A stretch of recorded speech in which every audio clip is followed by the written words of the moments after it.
皆さんこんにちは。中学生アングラーのまんじゅうです。このチャンネルでは釣りは手軽なものというのをコンセプトにやっていきたいと思います。今回はダイソータックルを一式揃えてみました。まずは竿からです。ダイソーのルアーロッドです。裏面はこんな感じになっております。それでは開封していきましょう。ルアーロッドはイエローを買いました。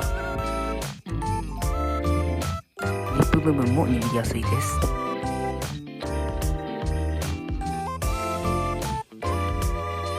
表記に書いてある通り本当によくしなります。ここまでやっても折れないのはグラスソリッドだからだそうです。竿にはラメが入っております。次はリールの紹介です。ハンドルも回しやすくてとてもいいです。だけど少し硬いところがあって残念です。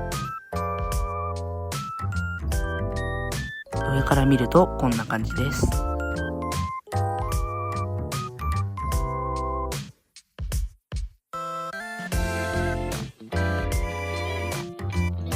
少し糸が安っぽい感じがしますが、まあ多少はね。どうでしたでしょうか。皆さんの参考になれば幸いです。今週のルアーはシンキングペンシルです。理由は特にありませんが、まあ強いて言えばちょっと一目惚れですかね。このイワシカラーがちょっとかっこよく見えちゃいまして、では実際に使ってみたという動画は僕の都合上もありまして、週末に公開予定です。最後までご視聴ありがとうございました。